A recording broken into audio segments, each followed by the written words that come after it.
morning. Start your day informed and ahead. Today is Monday, the 27th of July. I'm Angela Lagunsad Castro. And I'm Cheska Calao. We are bringing you the perfect mix of the headlines you need and the conversations that shape your day. From the news desk to the digital space, we have got you covered. I'm Pauline Verzosa, and welcome to Morning Matters.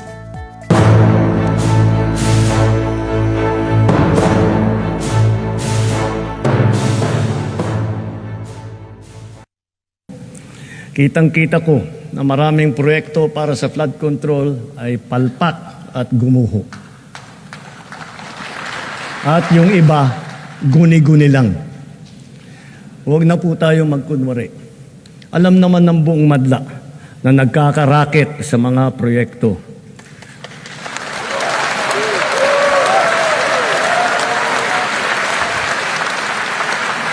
Mga kickback, mga initiative, errata, SOP, for the boys. Kaya sa mga nakikipagsabuatan upang kunin ang pondo ng bayan at nakawin ang kinabukasan ng ating mga mamamayan, mahiya naman kayo sa inyong kapwa Pilipino.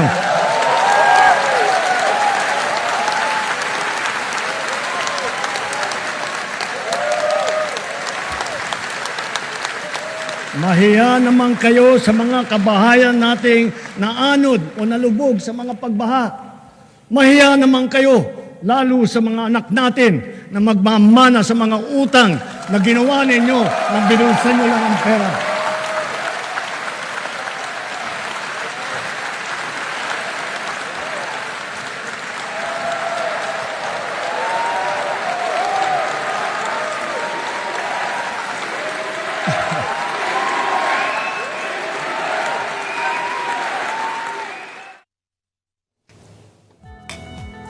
President Bongbong Marcos's "Mahiya naman kayo" remark became one of the most memorable moments of his fourth State of the Nation address in 2025. The president made the remark as he called out officials and contractors allegedly involved in irregularities in government flood control projects, warning that those who profited at the expense of the Filipino people would be held accountable. The remark drew loud applause from lawmakers, government officials, and guests inside the Batasang Pambansa. It also sparked widespread public attention and was followed by intensified investigations into the country's multi-billion peso flood control projects. 1 year later, President Marcos is set to deliver his fifth State of the Nation address. The president is expected to report on his administration's accomplishments over the past year and lay out his priorities and plans for the rest of his term. Many will also be watching to see whether President Marcos will revisit the issue of flood control projects and provide updates on the government's efforts to ensure accountability. All right, so this is the fifth and the penultimate SONA of President Bongbong Marcos, and this is before the 2028 elections, and it's going to be no longer about promises, but more about on his legacy and of course accountability. Yes. We would want to hear that because the public would want to the president to discuss his greatest achievements or accomplishments while defending itself against the criticism on economy, corruption, governance, and of course the issue on flood control projects and the West Philippine Sea issue. And the bigger possibility here is that he will not mention the impeachment trial of VP Sara because as we all know, the palace has been distancing itself from this issue. But most probably, of course, he will talk about flood control projects. Sure, because that was his yung update doon, highlight from last diba? Sino yung mga napakulong na? Is he going to mention his cousin? If you can remember last year kasi, diba, siya yung Speaker of the House, but it's totally different. Now, is he going to be attending this event as well? And maisingit ko lang din before I turn this over to you girls. If you can remember, SONA 2024, he boasted about the 5,500 flood control projects. And here you are, 2025, bam! Diba? The Metro Manila was submerged in flood water and all other areas of the country. So So people got angry, they were mad, they were asking for accountability. It did open a lot, diba? It did open a can of worms, ika nga, because dito na pag nalaman natin the 2025 budget is the most corrupt budget in Philippine history. Of course, ang flood control project, yung pag-present ni Pangulong Bongbong Marcos sa mga contractors that were involved, diba? To, of course, the creation of ICI until its closure, yung ganun. And I also would want to see if this administration will be able to fulfill its promise doon sa 4,000 classroom na sinasabi nila, because according dun sa latest data ng DepEd ay they're halfway through of this goal, 21,900 na yung kanilang mga naipapatayo na classroom. Sometimes, actually, what's more interesting than the things you say are the things that you don't say. So last year, there was no mention of the ICC, there was no mention of the impeachment, there was no mention of the West Philippine Sea. But with recent happenings, I mean, we had someone who was injured by Chinese Coast Guard personnel. We have someone, the height of the impeachment, it just started. People are tuned in. People are still very much paying attention. So you have to wonder if he'll stick to his guns and not bring these things up again. Despite all the things going on, the people want to hear what the president has to say about it. Well, President Marcos also finds himself in a very precarious situation because the country is facing a lot of crises, right? From inflation, it's now at 6%. Prices of basic goods are going up. The energy crisis, the Middle East crisis, education, healthcare. There's a lot that the president needs to talk about.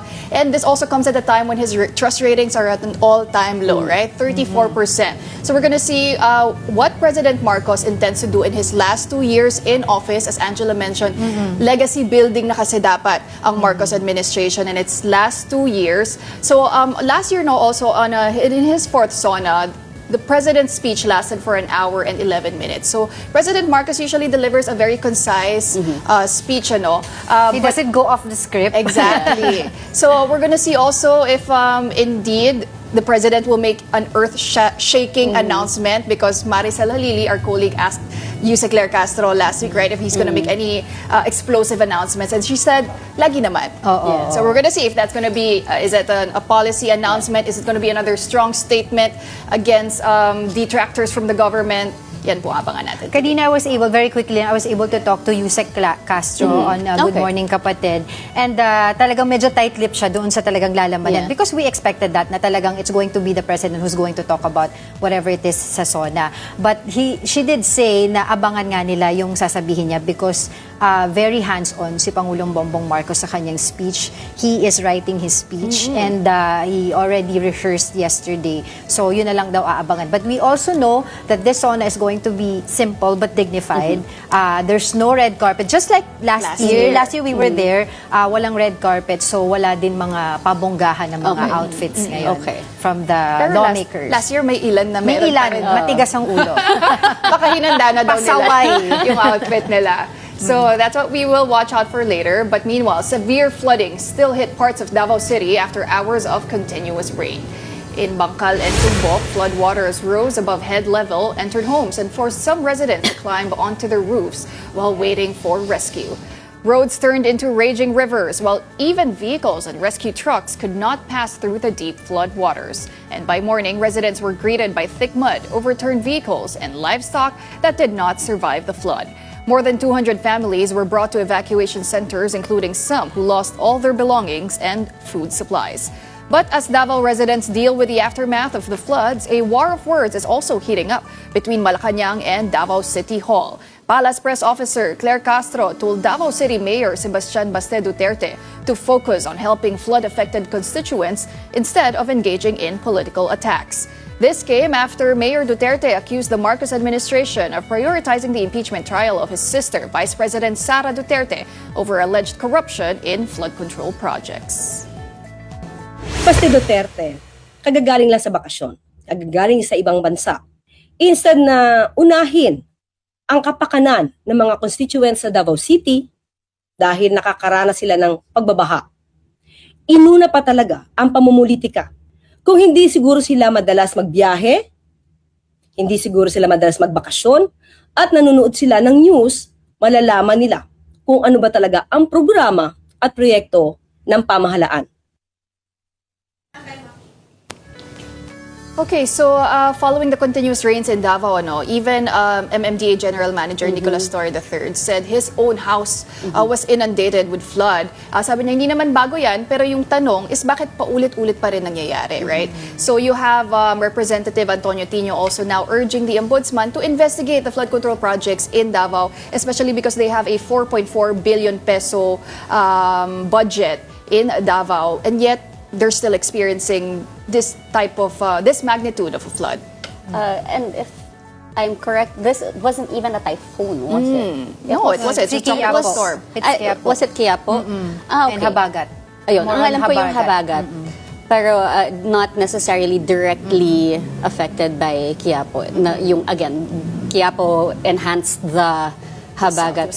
But also, like for something like this to happen, some areas, the flood water reached over 8 feet na naghihintay sa mga bubong for rescue. I mean, how much more are we supposed to deal with when it comes to flooding, no? It's been an ongoing problem for so long. Again, yung reminders na magtapon ng basura na maayos or anything, but again, brings up the flood control projects. Di ba kasi nung last time, nung last year din, sinabi ni Pangulong Bongbong Marcos, he will visit all the flood control projects. I wonder if this is one of the sites that he visited as well. And doon nga sa sinasabi ng mga residents yesterday regarding this issue, itong naranasan nila is worse than 2018.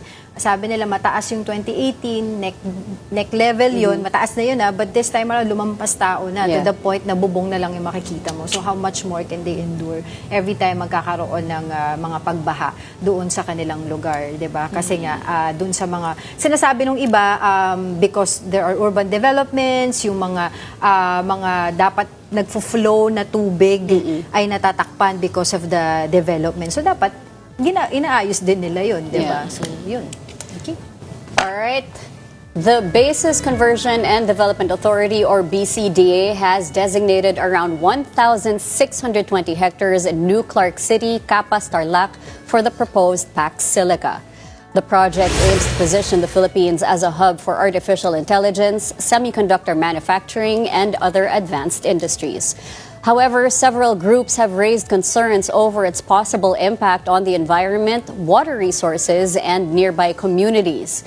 BCDA has rejected claims that the project will deplete local water supplies, saying the facility will rely on rainwater harvesting, storage treatment, and water recycling systems instead of sourcing water from surrounding areas. Okay, just to give you guys a picture of what 1,620 hectares is. That's equivalent to 2,268 soccer fields. Or almost 40,000 basketball courts, give or take, depending if you use the NBA or FIBA. Sabi nila para daw mas maintindihan mo, lahat naman tayo halos siguro nakapunta na doon sa Philippine Arena. So sabi nila 444 of Philippine Arena. That's how big that is a huge PAC chunk Silica of is. land. But with all the discussions around PAC Silica, there are so many questions that are raised, so many concerns. Do we have the resources for this? Okay, because it's going to take land, it's going to take water, it's going to take energy. Land, ang laki niyan. It's going to displace so many people. What's going to happen to our farmers? Agricultural land. For the electricity. Kailan lang nagka-staggered brownouts Nag-yellow tayo, alert diba? na nga tayo eh. And then El Nino for the water. And then with all the countries that are part of PAC Silica, you also have to ask if this is such a massive job and income generating endeavor, why is no one else fighting to be the quote-unquote host of this project? So the question there always is at what cost, right? Yes. It will reportedly provide thousands of jobs for Filipinos, of course, in the semiconductor industry, because you need microchips for artificial intelligence. And we know we're already in the age of AI. But if we want to be the hub, the center of that in Southeast Asia, we still have to think about the environmental costs, of Yes. course, the human cost. But also we have to make it. We're not against progress here. Yes. We're not against progress here. But you know that song "Paved Paradise" to put up a parking lot. It comes at a cost. very What is the cost? But of course, just to give you a context, ang itong establishment, itong PAC Silica nito is more of like daw to counter China. Yeah. No, because this is a US-led coalition with other countries. Of course, aside from us, there's Japan and everyone. This is to counter China on their manufacturing sector because they they're rapidly dominate. growing. They dominate that area. No? So sa nasabi nila na baka daw on the side of geopolitical risk, baka maging pawn lang din tayo dito. Yes. But we'll see because others are saying, why don't we just give Give it this a a chance and we'll see what's going to happen. But marami tayong mga dapat pag-usapan. Lots of Unfortunately, we don't have much questions. time Yeah. anymore.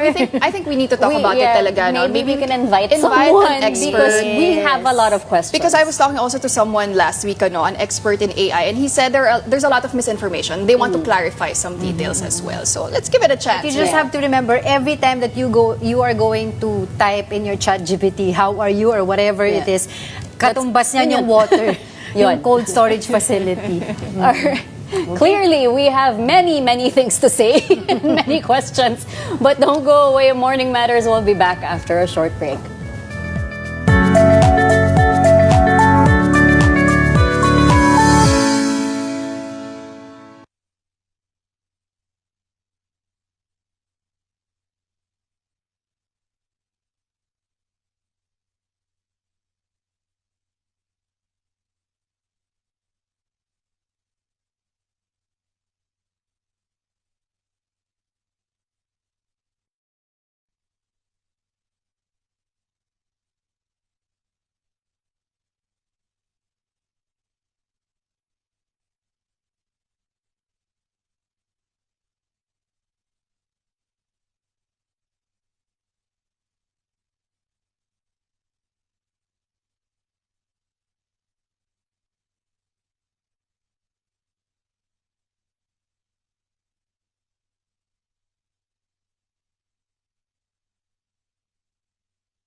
Bagaman dumarami ang ating mga planta ng kuryente sa buong bansa, lalo na ang mga bagong teknolohiya at malinis na enerhiya tulad ng solar, windmill, natural gas.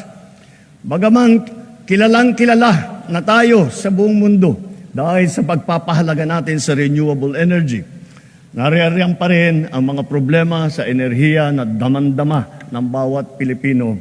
Kagaya ng 3 milyong kabahayan na wala pang kuryente. Palagi ang brownout at ang mataas na presyo ng kuryente. Kaya binibilisan nating mabigyan ng koneksyon at pinapalakas palalo ang kakayahan ng ating gumagawa ng kuryente. Iimbisigahan ang naging kapabayaan nito at ang iba pang mga katulad na kaso sa buong bansa. Dapat nilang ayusin ang pamamahala ng mga kumpanya ng kuryente at ipag-utos ang pag-refund kung kinakailangan.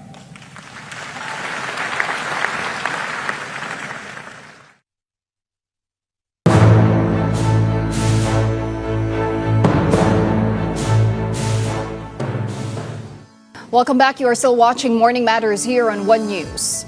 The House of Representatives is in the final stages of preparation ahead of President Marcos's State of the Nation address later today. And for the latest, let's bring in our mobile journalist, Amy Atienza. Amy, how's the situation there? Yes, so Pauline, ngayong ang araw ng ikalimang State of the Nation address ni Pangulong Bongbong Marcos ay so far ay naghahanda pa rin yung ilan sa mga nandito mismo sa House of Representatives para nga sa inaasahang talumpati ni Pangulong Bongbong Marcos maya-maya. Ngayong dito mismo sa kinatatayuan ko sa may South Wing ay medyo kalmado pa naman. Ang ganun din yung naging sitwasyon doon sa nakita natin sa may North Wing lobby at ngayon ay pwede pang daanan yung premises papunta doon sa plenary session. Pero based lang din doon sa ating na experience from last year, ay pagpatak din ng plenary session, ng morning session mismo ng House of Representatives, mas nagiging stricto na rin yung pagpasok, paglabas at pagpasok ng mga tao. Inaasahan din kasi na mamaya nga ay magkakaroon din ng possible election of the House Speaker. And syempre, nakapaloob pa rin naman doon sa order of business mismo ng Kamara na ito nga may kakaroon ng quorum para pagsamahin mismo ang upper at lower chambers para nga mapakinggan mismo yung magiging speech ni PBBM. So sa ngayon, iniintay lang natin kung ano nga ba yung magiging developments pa pagdating ng mga kongresista rito na inimbitahan lalo na ngayong ikalimang State of the Nation address si PBBM. Amy, ahead of PBBM's 5th State of the Nation address, may nakausap ka bang ilang mga kongresista at ano ba ang kanilang inaasahan mula sa talumpati ng Pangulo mamaya?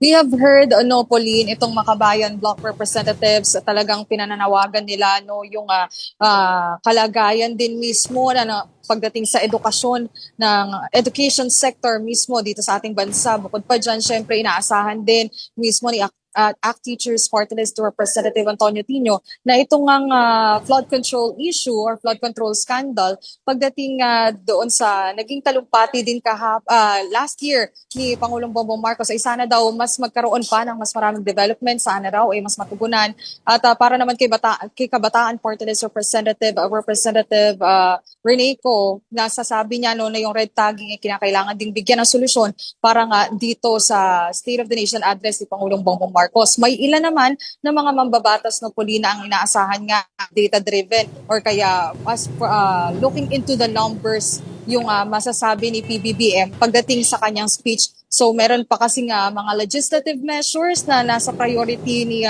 Pangulong Bongbong Marcos ang hindi pa rin talaga na ipapasa. So titingnan din natin kung ano nga ba yung magiging developments tungkol dyan. Okay, thank you very much for that report. That was mobile journalist Amy Atienza. The Philippine National Police has tightened security for President Bongbong Marcos's 5th State of the Nation address, deploying more than 21,000 police officers to the Batasang Pambansa in Quezon City and other strategic areas. And for the latest, let's now speak to our mobile journalist, Jazz Paredes. Jazz, kamusta dyan?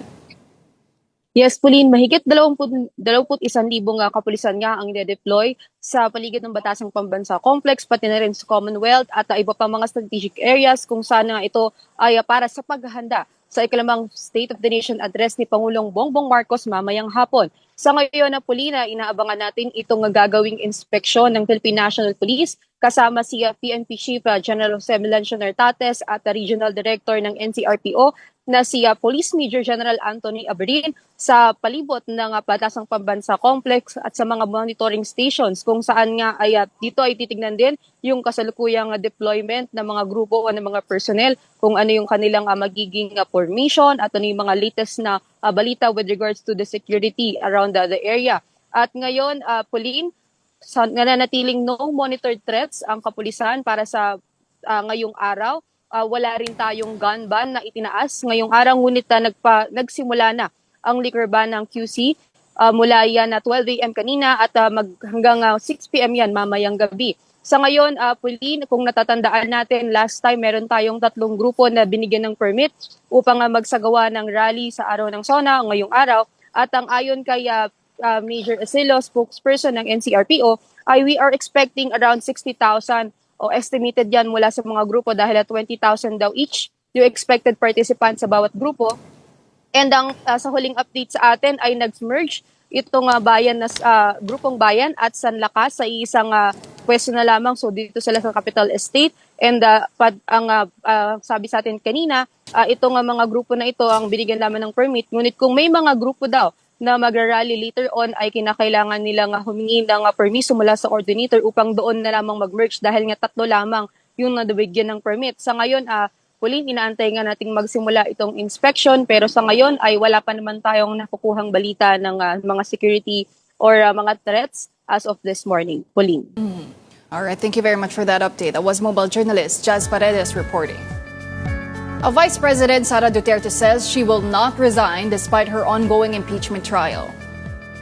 Duterte said stepping down would be a betrayal of the 32 million Filipinos who voted for her.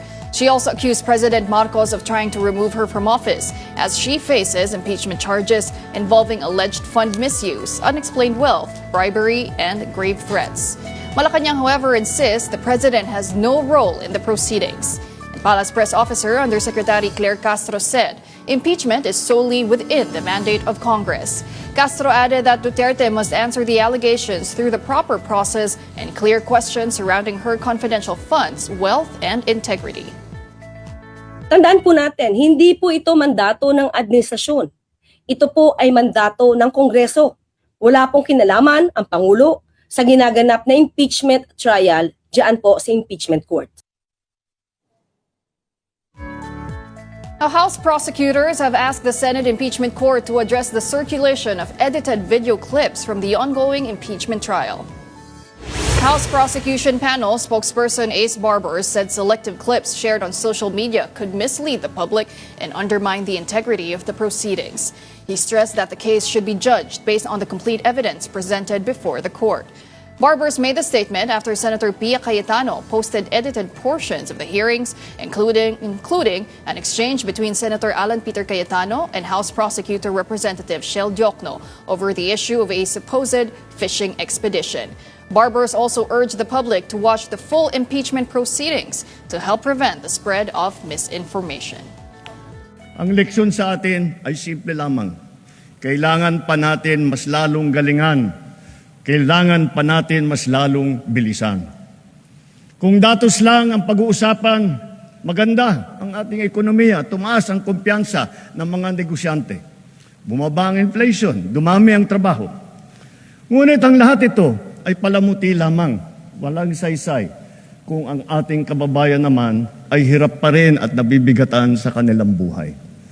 Kaya sa huling 3 taon ng administrasyon, ibubuhos pa natin ang lahat-lahat, hindi lamang upang mapantayan, kundi mahigitan pa ang pagbibigay ginhawa sa ating mga kababayan.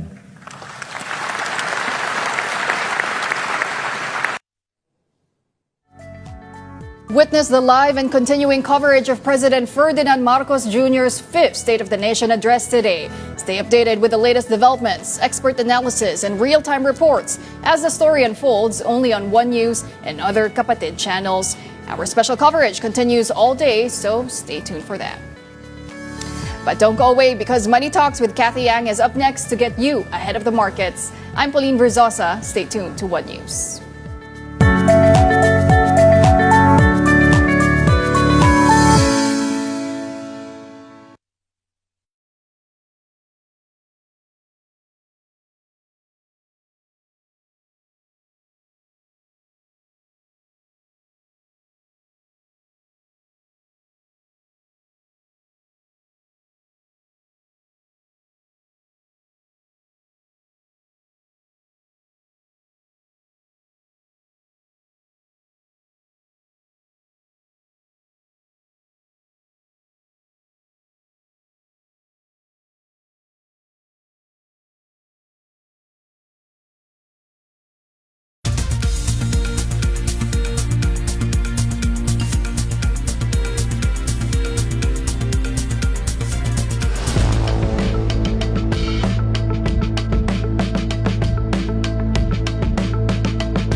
Mahiya naman kayo.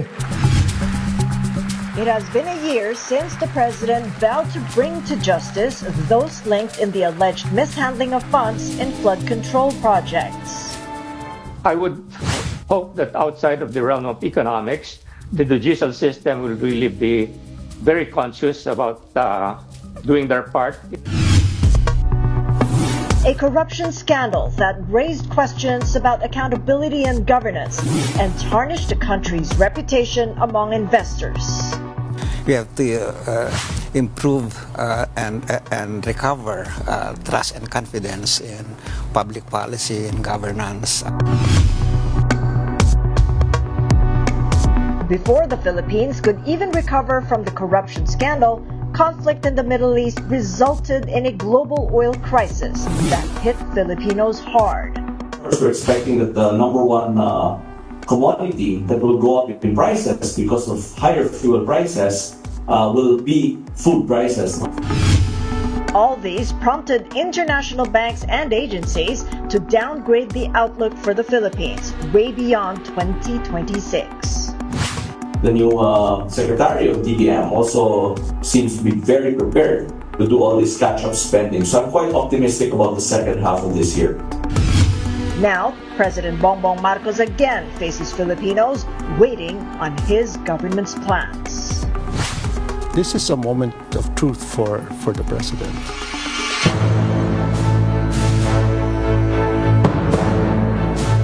Welcome to a special edition of Money Talks. I'm Kathy Yang. Over the next half hour, we'll be speaking to experts on what they want to hear during President Marcos's State of the Nation address. Our mobile journalists are also on the ground. Merimon Reyes is at the Senate. Jazz Paredes is monitoring the security preparations for the State of the Nation address, while Amy Atienza is at the House of Representatives.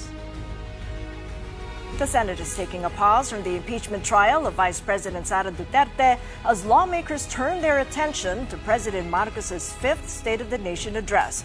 For the latest on preparations at the Senate, we go live to our mobile journalist, Merimon Reyes. So Merimon, bring us up to speed. Patty, at 10 o'clock in the morning, the next regular session of the Congress, both at the House of Representatives and the Senate of the Philippines, will be commencing, wherein senators are expecting to attend, plus their expectations to the President's State of the Nation address. For example, Senate President Sherwin Gatchalian expects that President Ferdinand Bongbong Marcos Jr. will be pushing the Congress to expedite measures that will put in place institutional reforms and jumpstart the economy in his zona, wherein senators are also anticipating issues, subject matters pertaining to the economy, yung kinalaman daw sa affordability ng mga Pilipino, sa basic necessities, wants, and needs, plus other issues. Ang nasabi naman ng ilang senators from the minority, for example, Senator Robin Padilla, he is expecting a continuation of the flood control, government project anomalies to be tackled in continuation of the President's State of the Nation address. Pero ang ina-anticipate din natin sa pagbubukas ng sesyon is ang sabi dito ni Majority Leader Senator Mig Zubiri, ceremonial opening daw ito ng session. So we're still waiting kung anong mga bills ang ipapasa nila, if there would be one. Plus, to note, there would be no impeachment trial for today and tomorrow. Tomorrow, merong kontrasona, a tradition observed by the Congress. And then on Wednesday, it will be the continuation of the impeachment trial of Vice President Sara Duterte, but this time with a new time slot. It will begin 10 o'clock in the morning and will last until 3 o'clock in the afternoon. 4 p.m. onwards will be the regular session of the Senate. And that is the latest. From here, back to you, Kathy. Okay, maraming salamat sa report. Our mobile journalist, Merimon Reyes, live from the Senate. And final preparations are also underway at the House of Representatives ahead of President Marcos's State of the Nation address later today. For the latest from the Batasang Pambansa, let's bring in our mobile journalist, Amy Atienza. So what's the latest situation on the ground, Amy? Yes, Kathy, right now here at the House of Representatives, the atmosphere is still relatively calm. We're still looking into the other preparations that will be made here inside the plenary session. But right now, it's not that strict yet. But later on, when the plenary session starts for the House of Representatives, we are expecting that people coming in and out of the North Wing and the South Wing lobby would not be allowed to enter the plenary session premises. Ngayon, ang inaabangan din natin, no, Cathy, ay yung magiging talumpati din mismo ni Pangulong Bongbong Marcos. Ang nasasabi kasi dito mismo ay ang ine-expect nila ay ma-address nga rin yung ilan sa mga issue na talagang kinaharap ng ating bansa ng mga nitong nagdaang taon, no, kabilang dyan yung flood control scandal, maging yung issue pagdating sa oil crisis na hanggang ngayon ay tinatalakay pa rin, no, sa Kamara. At yun nga, meron pa rin kasi ditong mga panukalang batas na ipinasa tulad na lang din ng Anti-Political Dynasty Bill,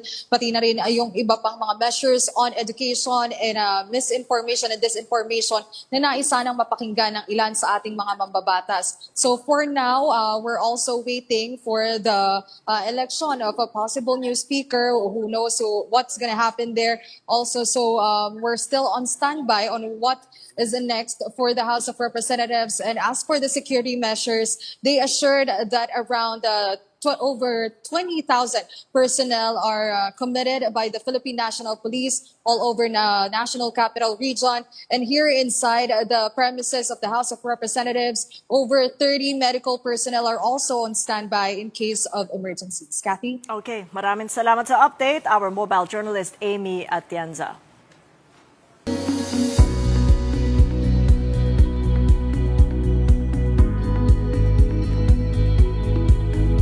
Over the past year, the Philippines has gone through one of its toughest stretches yet. Many of our most pressing problems, self-inflicted, products of bad policy choices and weak execution. In this kind of environment, government just can't sit back, says our first guest, who insists it has to lead from the front and confront these issues head-on. With us is a longtime steward of macro stability and a consistent voice on how corruption, wasteful spending, and weak investment rules can undermine growth and jobs. He has backed economic charter change and more open foreign ownership to attract capital, but at the same time has urged the Marcos administration to tighten its fiscal belt, redirect funds from low-impact uses, and make the budget process more transparent and accountable. Please welcome former Finance Secretary Gary Teves. It's good seeing you again, Sec Gary. Welcome back. Good morning, Kat. Thank you for inviting me. I hope I can be of help to you. You certainly can, sir. Well, Malacanang has alluded to earth-shaking in later SONA. From the view of an economist and former policymaker, what would count as earth-shaking? Well, the game plan for the economy, our two most serious problems are inflation. Inflation has gone up to 6.2% compared to the previous year, where we were within the target of 2.2 to 4%. In fact, even lower than that, 1.7%. The other, of course, is the economic growth, which during the last quarter only grew by 2.8%. Down from 4.4% in December. And for the third consecutive year, we've been missing our targets. So these are very serious problems and it will affect the people. And then, of course, related to all of this is the corruption issue. To what extent will the administration be able to address this more significantly, especially putting some of the policymakers and other officials to jail and recovering the money that was stolen? So these are the things that need to be addressed. And I so hope the president will just go straight to the point and illustrate to us his game plan for the next 2 years. Exactly.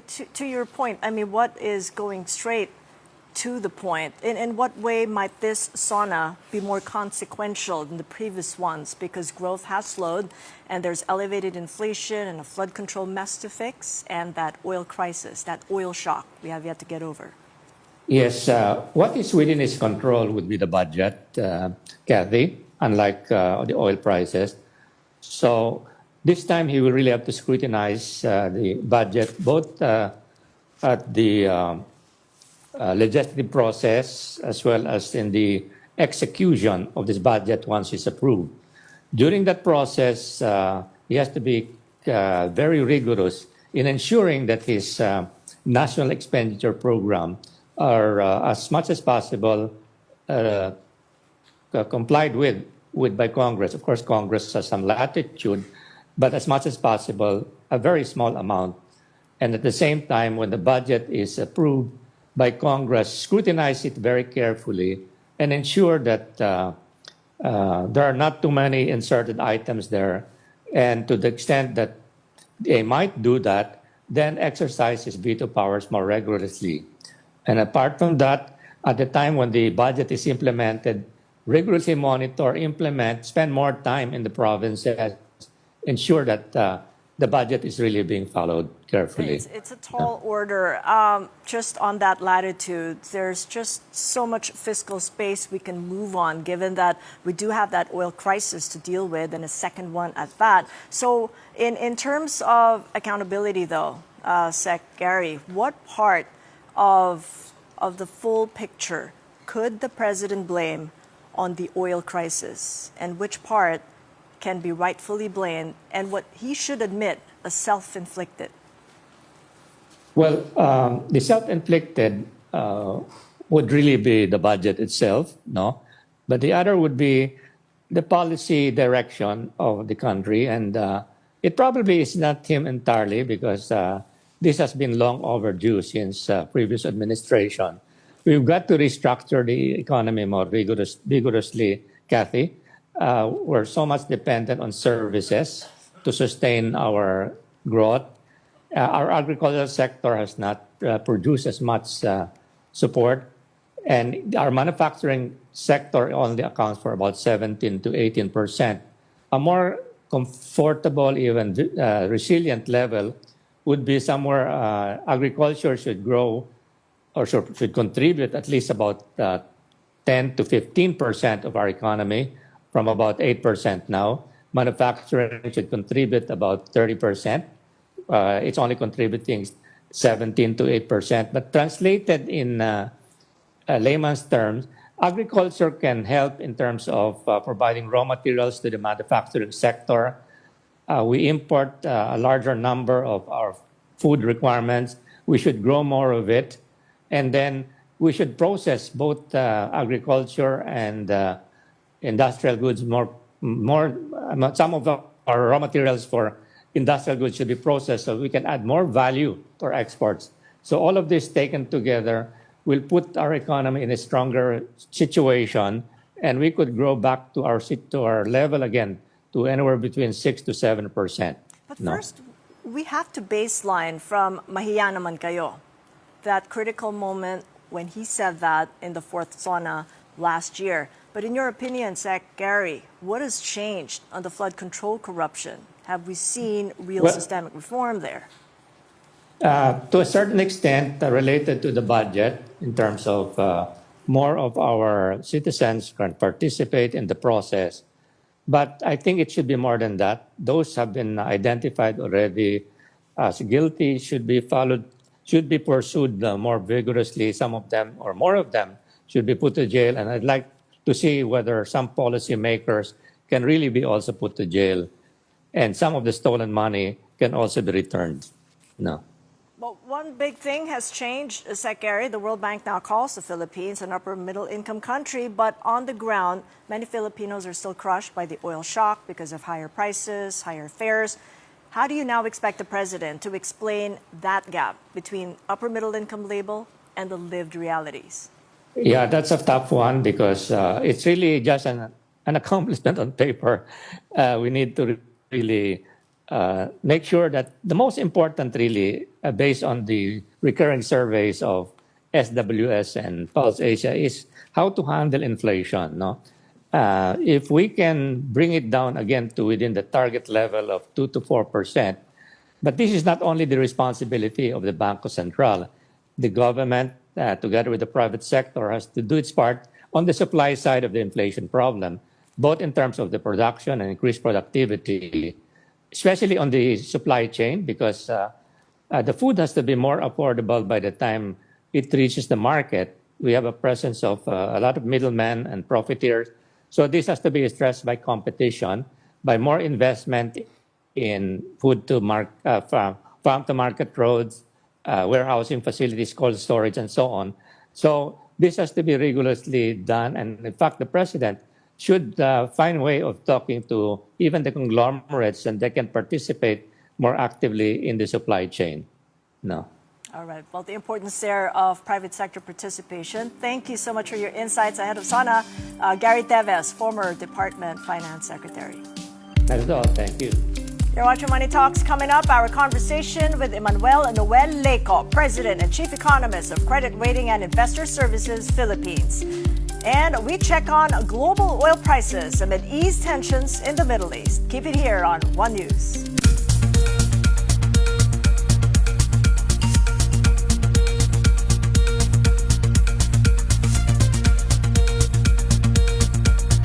By going up in classification to UMIC, the country now has more avenues to borrow from the private sector and should be able to borrow at better rates. There are so many countries competing for very limited funds, and we have to make sure that our economy is able to attract those funds. Energy is just extremely so important, particularly in today's environment. If you take a look at our GDP, it's really suffered because of what's happening around the world.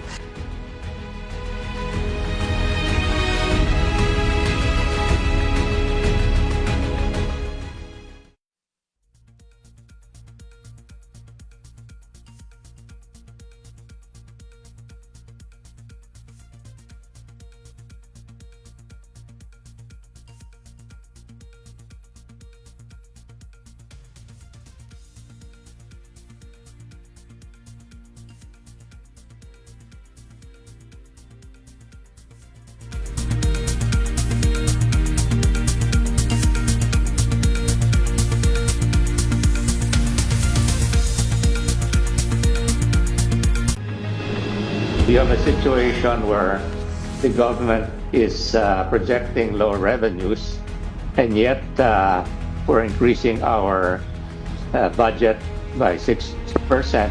If you're thinking of the long run, I think we really have to continue with a build program, and so I think the 5% to GDP ratio for infrastructure should not be negotiable.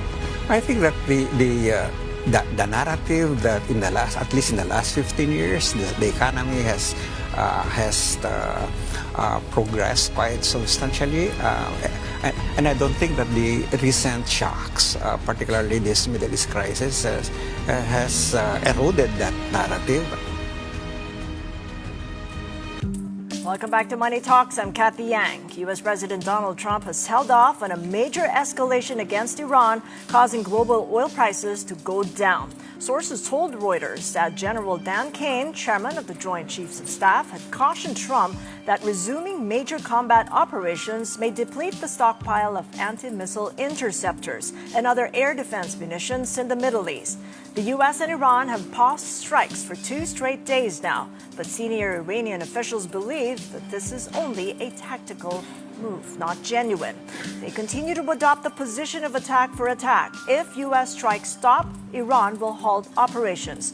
The pause has given global oil prices some breathing room. As of 8:30 a.m. Philippine time, Brent crude trading at $87 a barrel, down 4.7%, and West Texas Intermediate sitting at $84 a barrel, down 6%.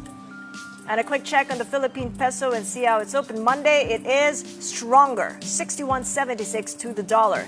The local unit recorded its weakest level ever last Friday, settling at 61.847 against the greenback. Checking in on the markets overseas, U.S. stock futures rise in overnight trading as global crude prices slip. The Nasdaq climbed 1.2%, S&P 500 advanced 0.7%, and the Dow gained 0.5%. Asian markets are mostly up this Monday, with South Korea's Kospi rising 1%, Australia's ASX 200 gaining 0.8%, and Japan's Nikkei 225 trading near the flat line. U.S. markets were mixed in Friday's session, with analysts saying investors may be getting exhausted with the AI narrative. The Nasdaq slid 0.6%, Dow climbed 0.4%, and the S&P traded near the flat line. PSEI may trade within a narrow range this week as investors cautiously trade over growing inflation concerns. The stock market Friday traded near the flat line, losing just 2 points.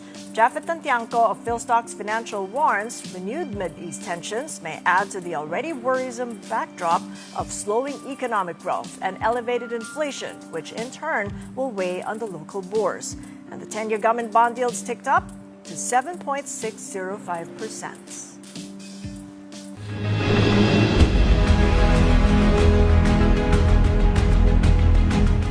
The Philippine National Police has tightened security for President Bongbong Marcos' State of the Nation address later, with more than 21,000 police officers deployed to the Batasang Pambansa and other key areas. For updates, we now go live to our mobile journalist, Jazz Paredes. So, Jazz, kamusta na ang sitwasyon dyan? Yes, Kathy, na nanatiling nasa mahigit 21,000 personnel ng Philippine National Police ang nakadeploy ngayong araw upang magbantay at masiguro ang seguridad at kapayapaan sa ikalimang zona ni Pangulong Bongbong Marcos. Sa ngayon, Kathy, ay nananatiling walang nakikitang banta ang Philippine National Police. Hindi rin nagtaas ng gun ban ngayong araw. Samantala ay epektibo na ang liquor ban ng Quezon City simula kaninang alas 12 ng madaling araw at mananatiligan hanggang alas 6 ng gabi mamaya. Nagtaas na rin ang no-fly zone at no-drone zone sa ilang designated area. Kati, kung matatandaan natin, noong nakaraan ay nabigyan ng permisong magsagawa ng kilos protesta ang tatlong grupo.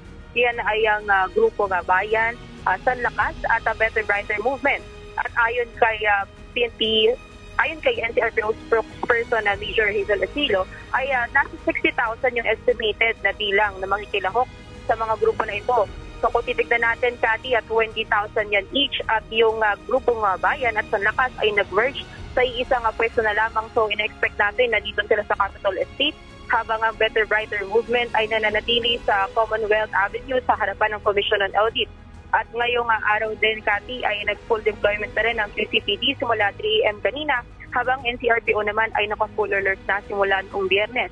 Sa ngayon, Kati, na nawagan si Major Asilo na maglaan ng sapat na oras sa kanilang paglalakbay at sundin ang mga traffic advisory dahil inaasahan ng mabigat na daloy ng trapiko sa Commonwealth Avenue, IBP Road at iba pang mga kalsadang apektado nitong isasagawang zona ng Pangulo. Kati. Okay, maraming salamat, Jazz Paredes, our mobile journalist reporting there.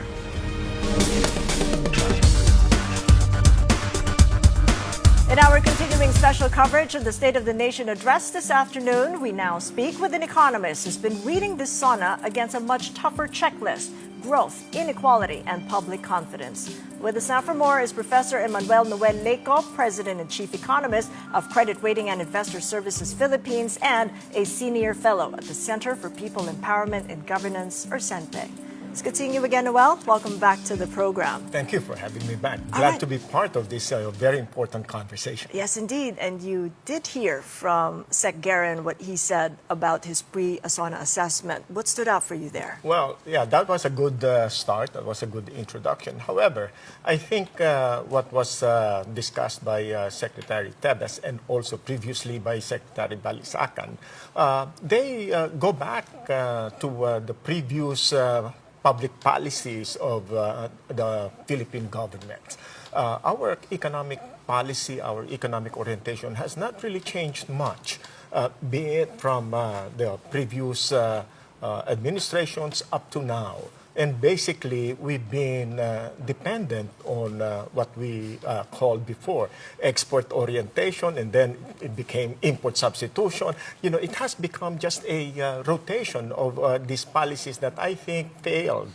And now we are seeing the weaknesses of those policies in our attempt to navigate around these shocks. Or a misuse of the resources, bring back the flood control issue and where growth slowed, and then the oil shock. Oh, definitely. And then two regressive inflation crises we're now facing. Yes. So what would you like to hear from the president then in addressing inflation? I think just like millions of Filipinos who are experiencing high prices today, the president needs to address how the government will be able to address bringing down the cost of primary products in the country and provide a social safety net for those who really need them. However, when the government announced a higher wage or a wage increase, 85 pesos, 60 pesos this year, and another 25 pesos next year. How about the small, medium enterprises? And I think they're like the ones holding the bag. Should the government do something for the MSMEs? I think they should. Should the government do something about the minimum wage earners? I think the government should. But now, the budget of the government is really running low, and I think the priorities of the government in the budget will have to change. Exactly. To your point, I mean, the government is still continuing to give ayuda in the second round of the inflation crisis. What now appears to be a more sustainable way forward if we were to have a more fiscal, disciplined execution of 2027? Okay, I think, the government or President BBM does not have much time to implement his progress. But the government can already do something within the next 6 months. And I think the government programmed intervention in terms of strengthening small, medium enterprises will have to be there. Right now, the 85 peso increase much welcomed by the minimum wage earners. However, the ones left holding the bag are the medium small enterprises, and now they are complaining. We have to do something for them. However, if the government continues to pursue its fiscal policy, more fiscal deficit will be expected. And with more budget deficit, the government will continue to borrow. The government will have to continue to confront higher interest rates and higher debt for the government will be terrible for the country in the long run. So how then do we help the poorest of the poor, the 30%? Because we've got rising inflation, rice prices have been an issue, and this has really been the most impacted demographic. We've talked about the MSMEs. They've got their own issues, but what about the poorest of the poor when he can actually make that connection, and how with the upper middle income status that we're now enjoying? That's really a tough call for the president. However, if he doesn't start now, the Filipino people will continue to be frustrated. So the government will have to continue the targeted interventions. But the programmed intervention for the small and medium enterprises will have to be laid out. And in terms of the long term, what would be given to them should be explicitly stated by the government in this SONA. The prices going up is the majority concern of our people. And also, I think the government will have to recognize that the principal trigger of inflation now is the price of oil and petroleum products. If the government just continues to say, hey, the replenishment cost is so high, the people are just saying when they increase, it's like a missile going up so fast, and then when the market goes down, like we saw before the new resumption of the conflict in Iran, it was like a feather coming down so slowly. So the government will have to step forward and be more definitive about its actions. A tall order there, but we'll be watching in a couple of hours. Thank you so much for joining us. Appreciate it. Noel Leiko of Senpeg and Chris. Well, do not miss our live continuing coverage of President Ferdinand Marcos Jr.'s fifth State of the Nation address today. Stay updated with the latest developments, expert analysis, and real-time reports as the story unfolds only on One News and other Kapatid channels. That is it for Money Talks. I'm Kathy Yang. Catch us again tomorrow at 9 a.m. Have a great day ahead.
Itinuloy na po natin ang zero balance billing. Libre po.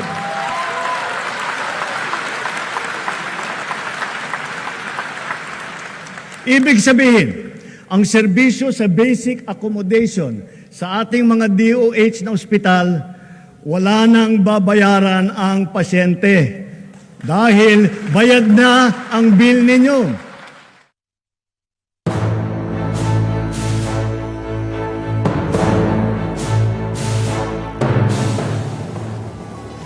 Good morning mga kapatid. You're still watching Morning Matters here on One News. Now, the Senate is taking a pause from Vice President Sara Duterte's impeachment trial as lawmakers shift their attention to President Marcos's fifth State of the Nation address. And for the latest on the Senate's preparations, we now go live to our mobile journalist Merimon Reyes. Merimon, kamusta na ang sitwasyon dyan?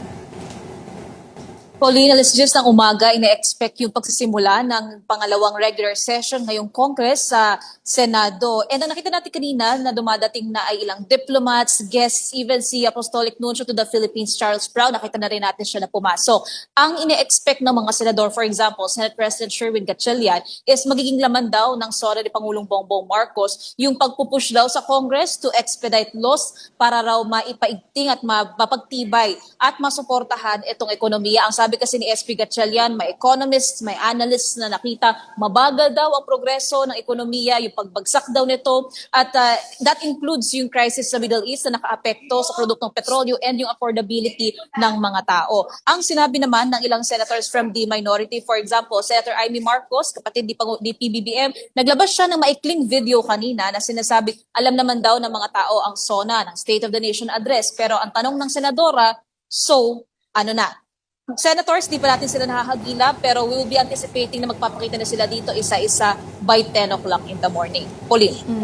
Merimon, can you tell us ano ba ang order of business sa pagbubukas muli ng sesyon dyan sa Senado? Magkakaroon ba ng opportunity ang mga senador na magbigay ng kanilang mga manifestations, lalo na yung mga hindi na pwedeng talakayin noong impeachment trial hearings?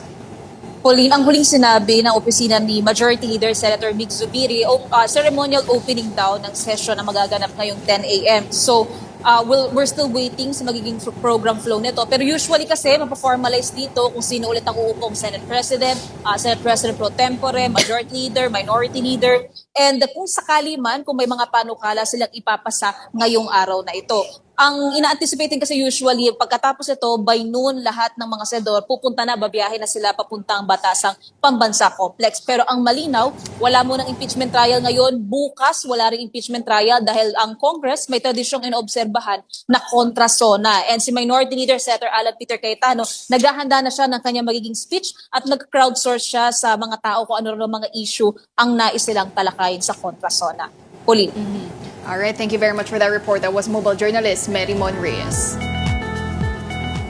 Final preparations are underway at Malacanang as President Ferdinand Marcos Jr. gets ready to deliver his fifth State of the Nation address. Mobile journalist Julie Baiza joins us live from Malacanang with the latest. Julie, kumusta? Kasi di ba isang jeep lang sa Scala? Yes, Angela, nagkaroon nga ng final preparation si Pangulong Bongbong Marcos kagabi para sa kanyang ikalimang State of the Nation address mamayang alas 4 ng hapon.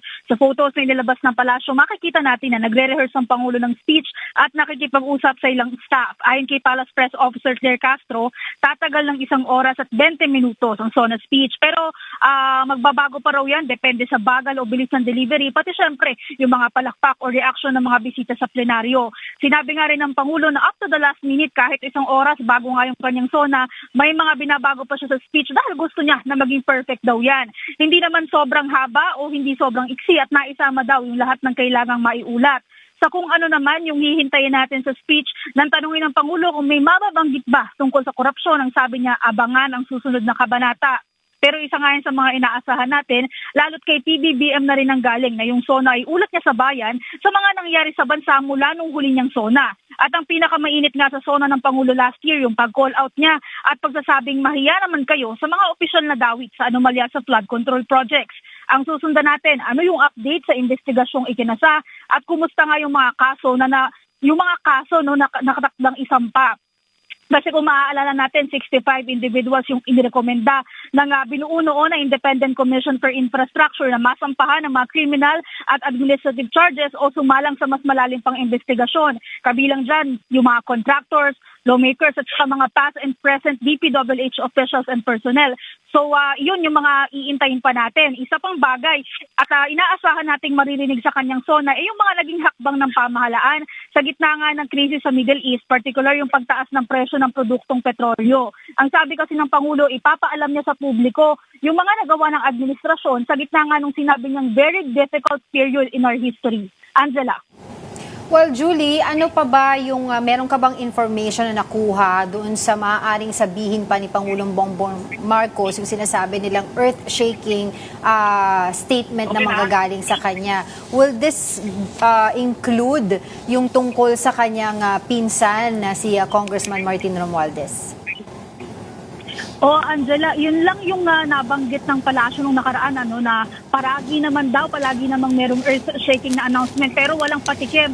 Ano ba talaga yung magiging laman? Ang sinabi nga ni Castro nung nakaraan, linggo or kahapon pa lang din talaga nila maririnig mismo or malalaman ano ba yung mga ilalatag ng Pangulo. So walang updates na ibinigay aside from nagpe-prepare, nagre-rehearse last night at etong mga possible yung mga nasabi nga ng Pangulo, of course, is yung abangan ng susunod ng kabanata sa korupsyon and mga ginagawa ng administrasyon. Alright, thank you so much, mobile journalist Julie Baiza. Several groups are set to take to the streets as President Marcos delivers his 5th State of the Nation address. For the latest on the protest actions, we go live to Mobile Journal. Evan Tarinque. Evan, nagsimula na ba ang kanilang mga programa? Jessica, maaga pa nga lang, nakapila na at nakahanda na yung mga otoridad dito nga sa kahabaan ng Commonwealth sa harap nga yan ng St. Peter Parish. Dahil ito mismo itong kinakatuyuan natin, ito mismo, pakita lang natin konti, ito mismo yung dedicated na rally zone para sa mga magikilos protesta ngayong araw. Ito makikita natin, mga concrete barriers na yung inilagay dito, hindi katulad last year na talagang plastic barriers yung inilatag. Kaya naman medyo mahihirapan, maiusog yung mga concrete barriers na ito at expected na ngayong araw nasa 4 na grupo yung magkikilos protesta dito. Pero ayon naman sa PNP, handa naman daw sila dahil nasa 21,000 na mga otoridad ang kanilang idineploy para nga sa SONA ngayong araw. Pero so far, may mga nakikita tayo, may mga namamonitor na tayong mga nagkikilos protesta banda doon sa PhilCoa. Pero yung dito, expected na maya-maya pa darating din yung mga magkikilos protesta dito. Pero sa kabila nga niyan, wala pa rin naman silang namamonitor na threat sa seguridad, pero pananatili silang naka-heightened alert kung sakali man magkaroon ng mga hindi inaasahan. Pero dahil nga sa magkakaroon ng kilos protesta ngayong araw, pinayuhan na rin yung mga kapatid natin na gumamit muna ng mga alternative routes dahil nga dito nga sa Commonwealth, may kita natin, nasa 4 na lanes na lang yung pwedeng daanan ng mga sasakyan at pagdating pa mamaya ng simula ng SONA, sigurado mas bibigat pa yung daloy ng trapiko nito at yung mga sarado ding kalsada dito nga sa IBP Batasan Road. Kaya naman yung ating mga motorista pinayuhan na to find alternative routes muna para hindi ma-stuck at hindi maipit dito nga sa trapiko dito sa may Commonwealth. Jessica. Evan, you mentioned may mga 4 yata na grupo expected to be part of the protests later. Sino-sino itong mga grupo na to? And it's tradition din na may mga effigies na may mga gagawin. May alam ka na ba sa mga mangyayari? Jessica, sa ngayon nakuha nating mga grupo. Ito yung Bayan, Sanlakas at yung Better Brighter. Sa ngayon, yung isa, kinoconfirm pa natin kung sino pa yung pang-4 na grupo. Pero so far, ito kinakatuyuan natin, ito yung anti-administration na rally zone. So medyo malayo ito doon sa may Batasan Pambansa. Meron naman doon sa may Commission on Audit o yung sa COA, medyo mas malapit siya, harapan lang ng Sandigan Bayan. Nandun naman yung nakapwesto, yung pro-admin group. Pero so far, nakita sa kanina, may mga nadaanan na tayo, may mga maliliit na effigies na tayong nakita at antabayan natin kung dadalhin ba yan dito at sisirain ba yung mga effigies na yan dito nga sa may rally zone na itinayo or designated rally zone ng mga otoridad. Jessica. All right, thank you, Mobile Journal Evan Tarinque. More matters to discuss after this quick break. Keep it here on One News.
At para sa susunod na ating salinlahi ng mga magsasaka, tiyak na magiging kanila na ng tuluyan ang lupang sinasaka nila.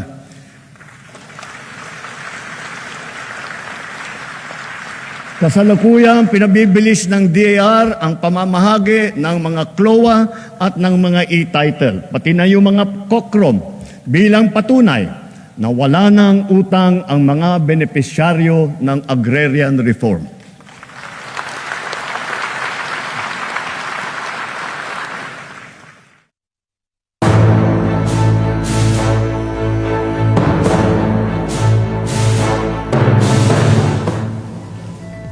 Good morning. You're still watching Morning Matters here on One News.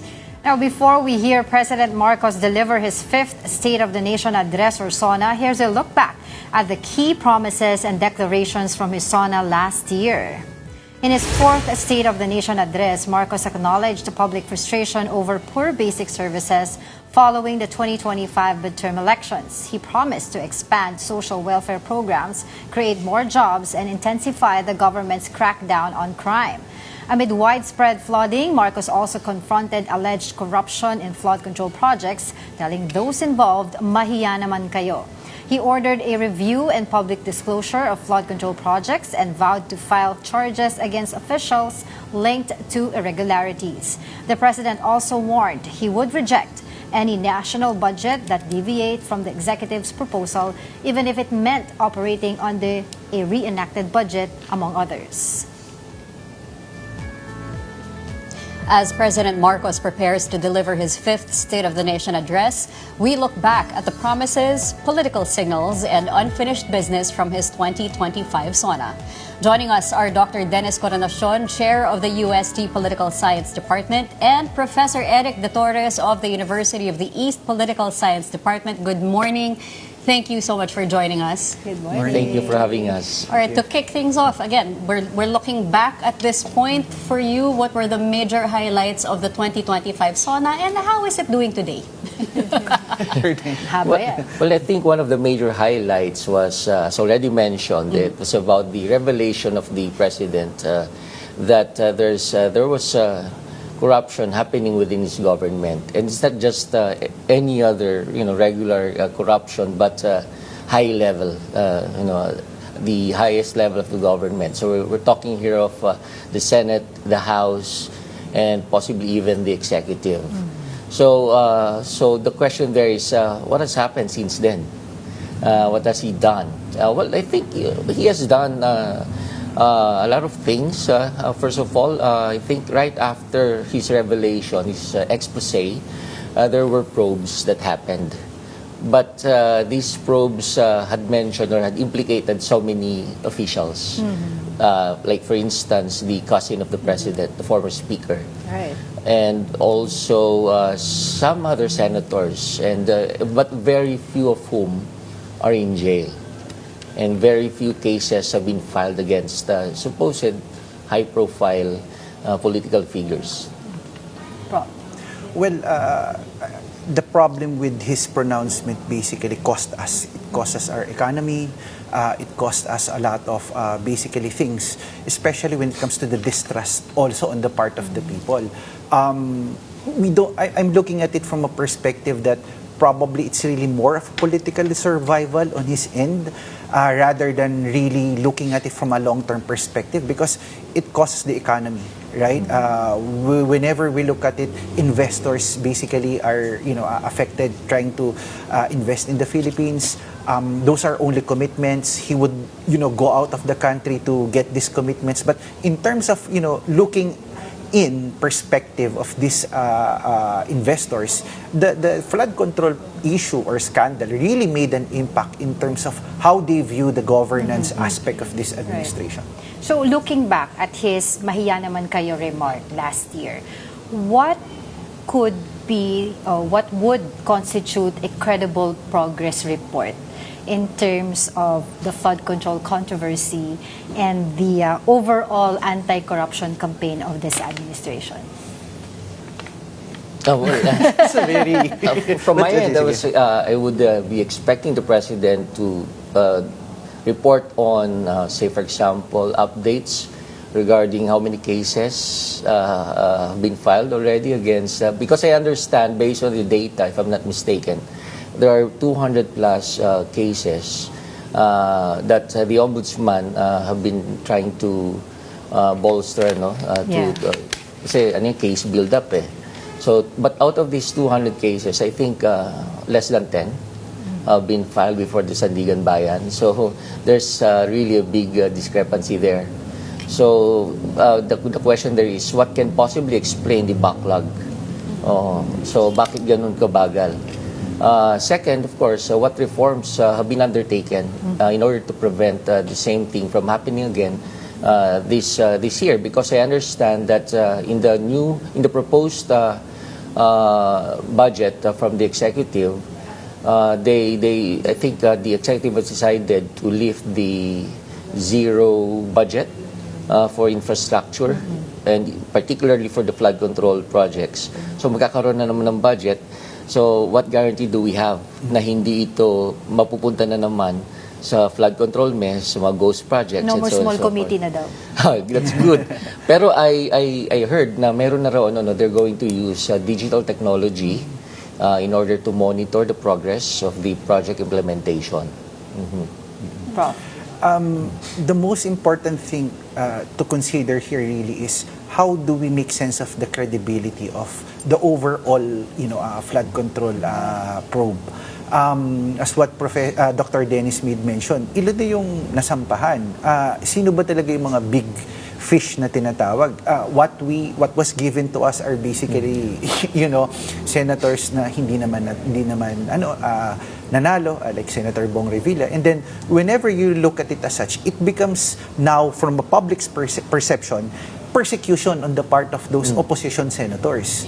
And the discourse right now focus on the senators, and what about the representatives or the congressmen are also involved? And more importantly also, those agencies also involved in the budget process. So, mahalagang tignan yun. And more importantly, just to give emphasis, what about the reforms now being introduced by the administration? So would it be bottom-up budgeting? Even if you make use of technology, how transparent and how credible would it be, considering that the language and the approach being used in the overall budget hearing is very technical? More importantly, the focus now of the Filipino people is in the impeachment trial. That's why we're saying that it's very critical nowadays that it's the budget season. So we have to keep our eye on the ball, that it's not just about the impeachment trial, but also making sure that the budget is, be transparent and, in accordance to the welfare of the Filipino people.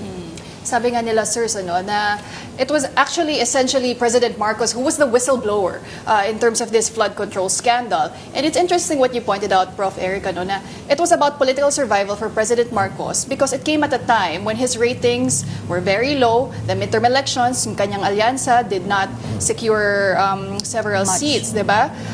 But a year later, was it a miscalculation for President Marcos to start this crackdown on the flood control scandal, because you also have opposition senators now using this against the administration, right?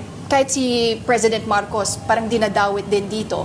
They're also opening up investigations on the allies of the president. Well, definitely, it's a miscalculation on their part, because when you look at it from a more profound perspective, they open the floodgates of, how systemic corruption is in the government. May it be from the executive and the legislative. And the question there is, where do the bucket stops? Diba? And I think it's really lack of the foresight in terms of how do we intend to, from a political vantage point, how do we, downplay it? How do we, for example, mitigate or manage na, hanggang dito na lang, eto lang ba siya? Pero sa lalim, lumabas kasi sa lalim. And it's now being used as a counter-narrative in terms of their, pag-exposition niya. So, parang ang dating, it's your accountability kasi administrasyon mo yan eh. And then, pagdating doon, yung approach, parang half-baked lang yung binibigay sa taong bayan. And of course, parang ang bagal. Yun din yung tinitignan. Well, of course, sinasabi naman nila na you have to ensure a case build-up and so on and so forth. But yun yung problema doon. If I may add, Go ahead. I think it's a risk that the President had to take at that time. Kasi yung decision-making niya was of course limited to the circumstances and the problems that he was confronting at that time. Like what you said, that they just came from, we just had an election, midterm elections, and his coalition did not do well. Yes. It was the other political camp who did well, and he knew that his opponents would use the 2025 budget as a weapon to discredit the administration. So he did what he needed to do. But as a result, his coalition, some of his coalition members had to suffer, had to be jettisoned because kasi tainted na sila eh.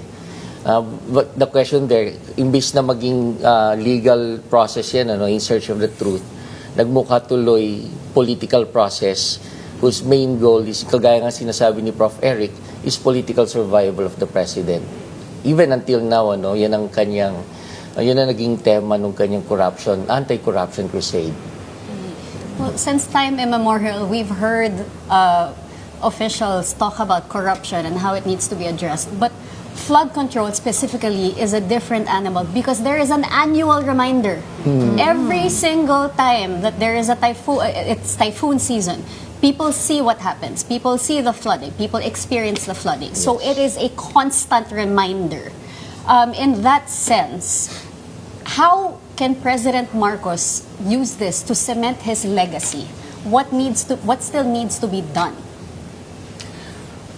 Of course, we cannot set aside what he exposed during his last SONA.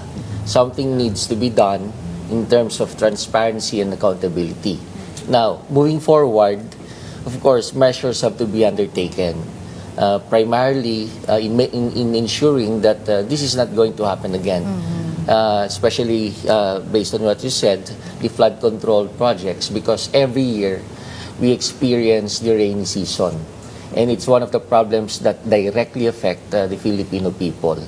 Especially yung mga ordinaryong Pilipino who commute daily going to their work, their school, talaga na mga apektado. So, may oras pa naman ang Pangulo in order to rectify what happened before. So again, let's not forget about the past and let's think about the present and the future. More importantly, it's only the flood control issue. We're not yet talking here about other corruption practices like supplies. Ito lang kasi naaalala kasi nga laging reminder. So recurring siya palagi every year.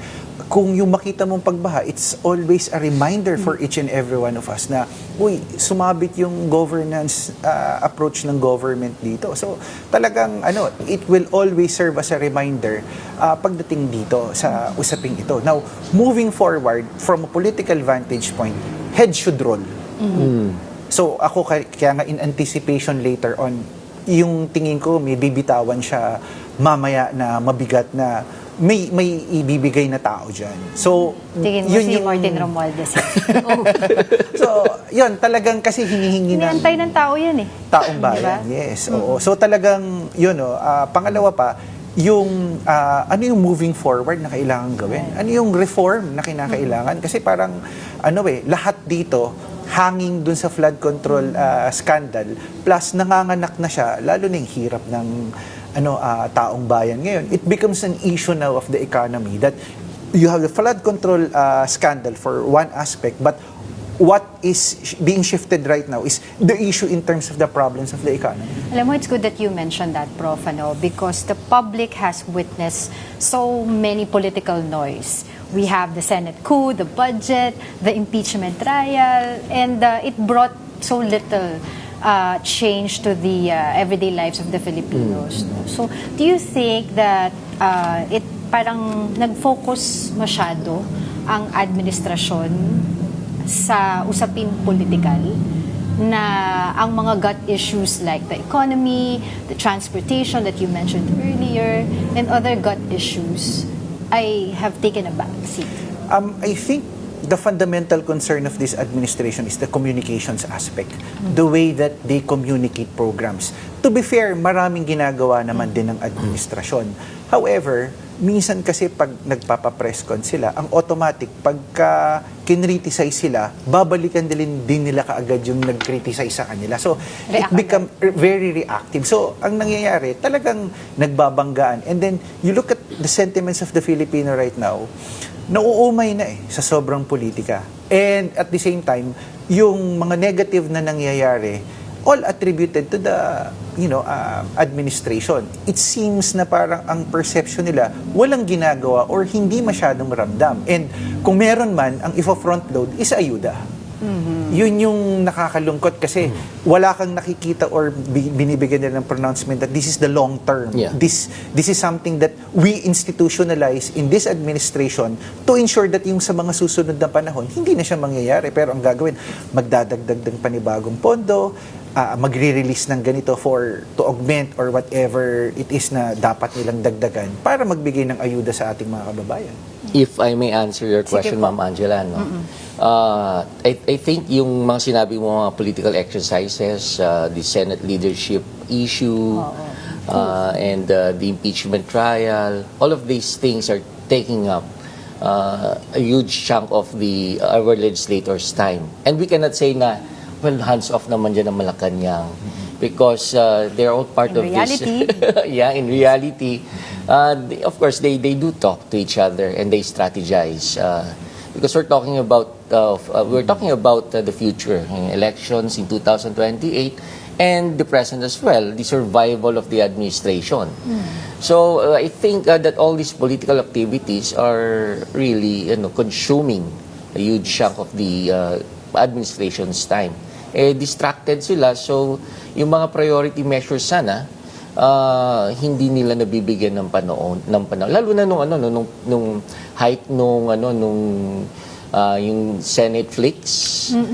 Wala akong naririnig ng mga committee hearings mga committee. Wala. So I don't think that they were productive at that time. In fact, compared to the other chamber, mas napupuri pa yung House of Representatives Congress. na mas efficient and mas productive.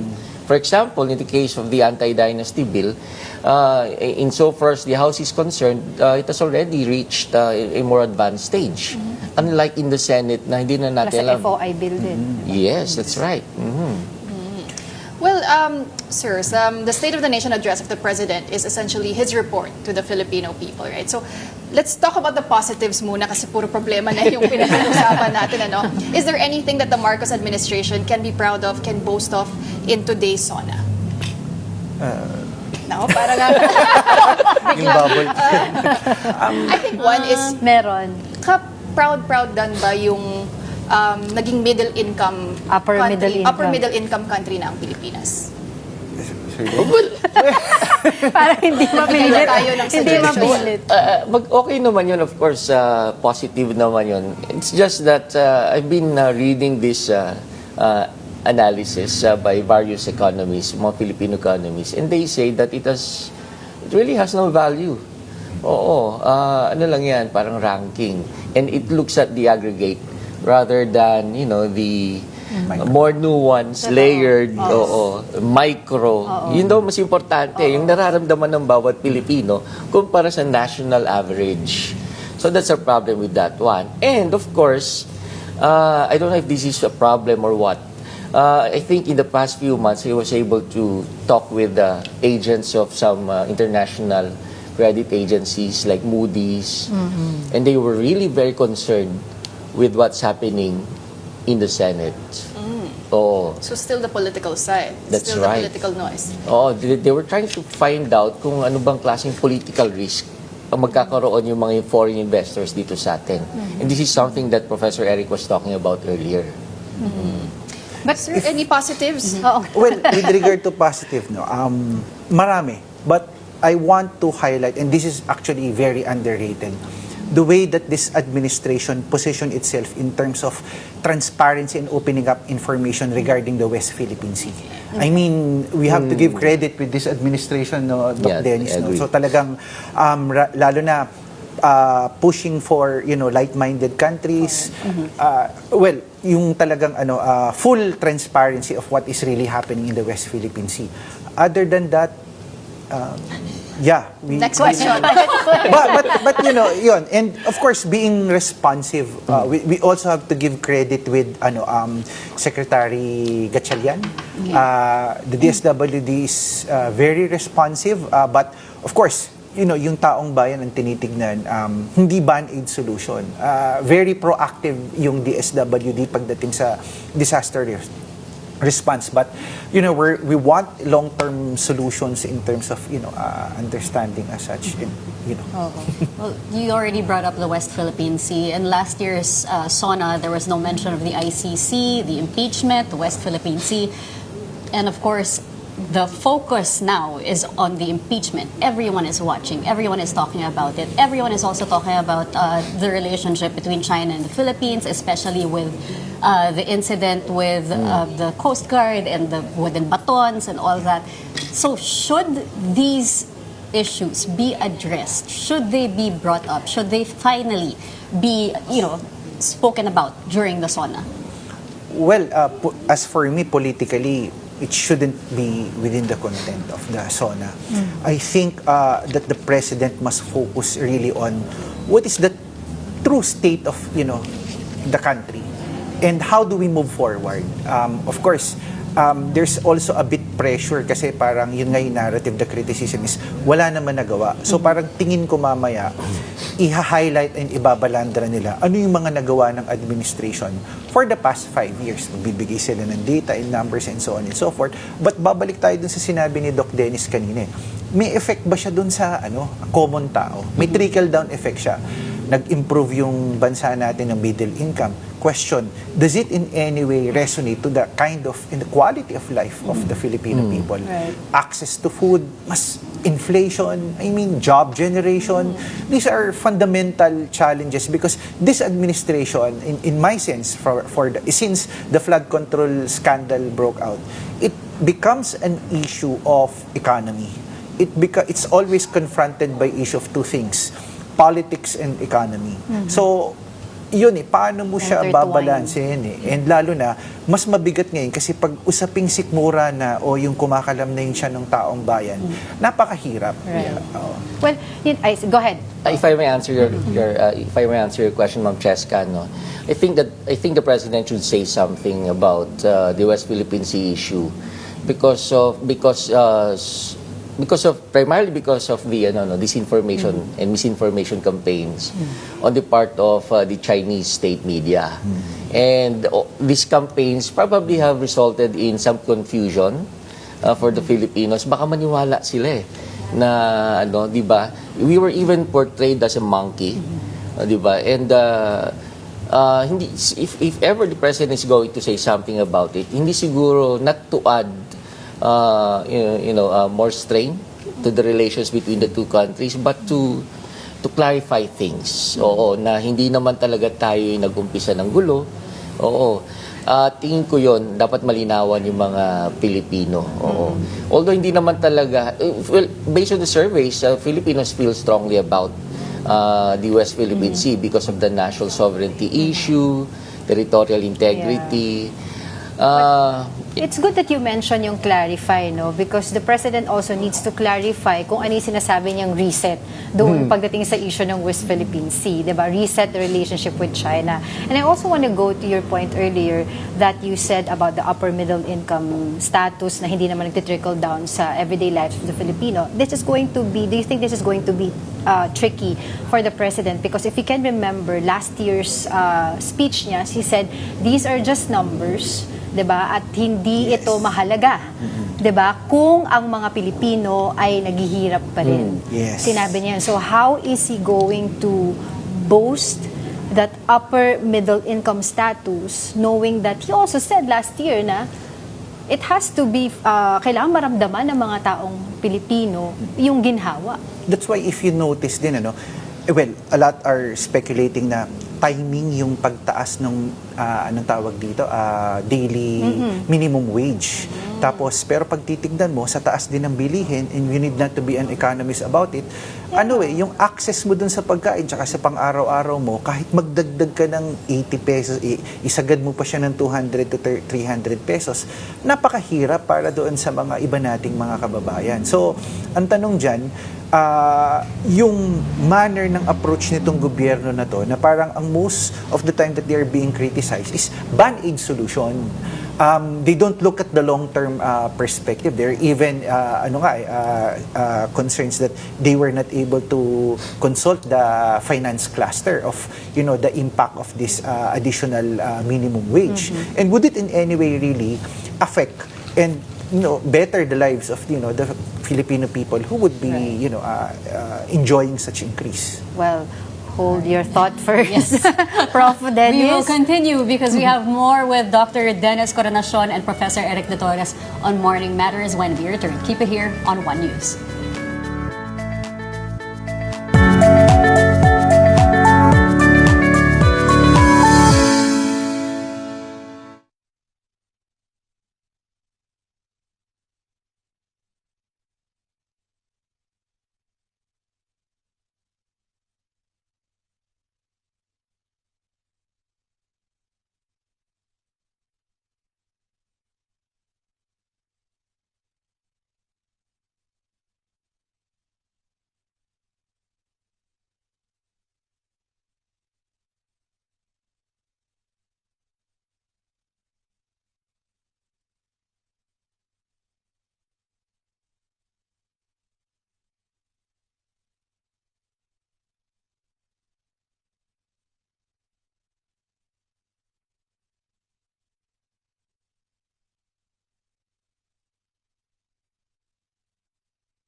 Sa wika ng ating bayani, only he who, from whatever position he occupies, whether high or low, strives for the greatest good possible for his fellow man, possesses true patriotism.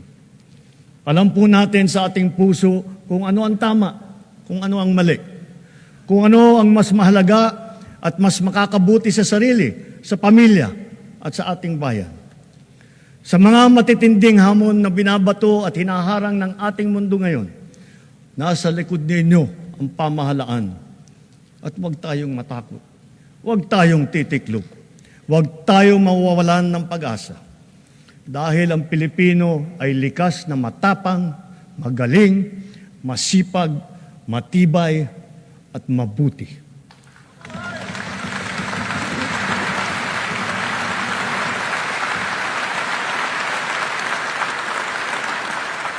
Mga kababayan, tayo ito. Tayo ang bagong Pilipino.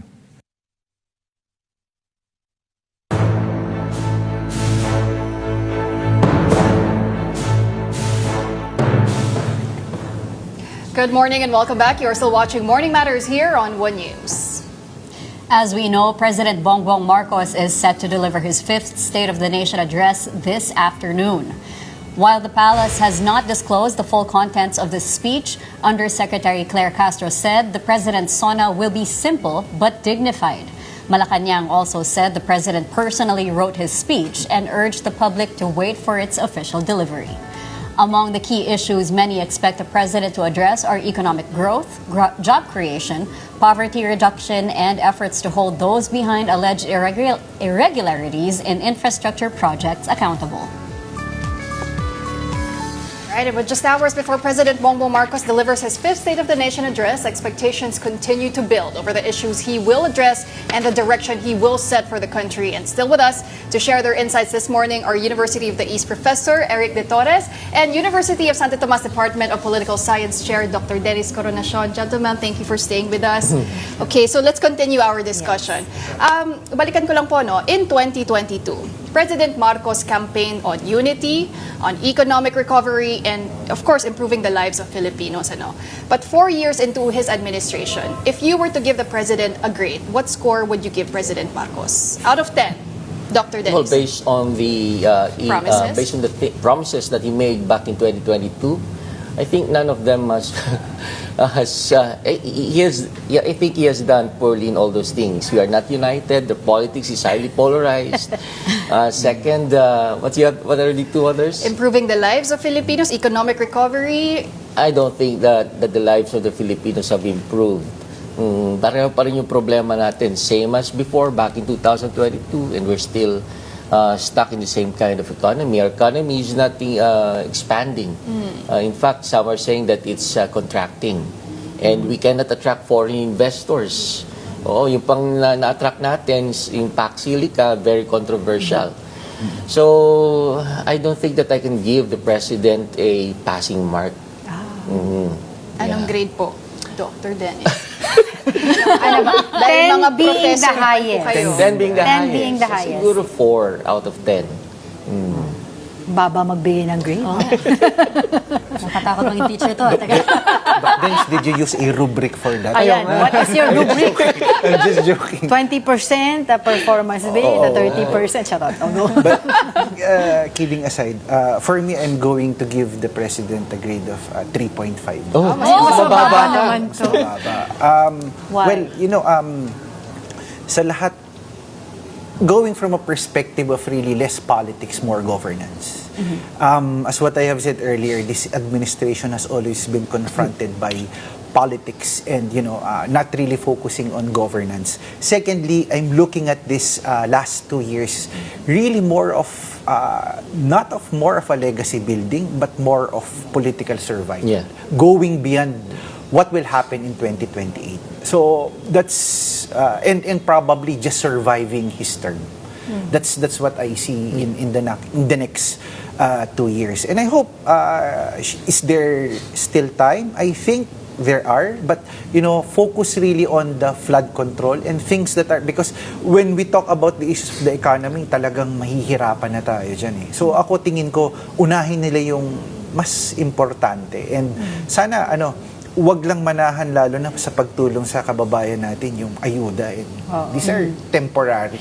But speaking of importante, I want to ask you about agriculture, which is very close to the heart of President Bongbong Marcos.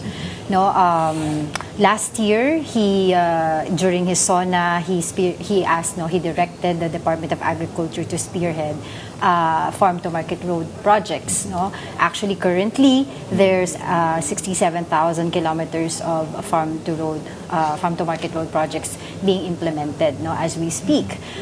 There's also 20 pesos kilo bigas, one of his campaign promises, which is delivered, although through Kadiwa stores only, not in the actual market, as they said. But do you think that the president has done enough for the farmers and other agriculture-related issues, knowing that this is something that is close to his heart? Well, has the president done enough on those issues? Well, I don't think so. Yung farm-to-market roads, I think every president has made it part of their SONA and their projects. But the thing is, has it led to, say for example, higher incomes for the farmers or increased productivity?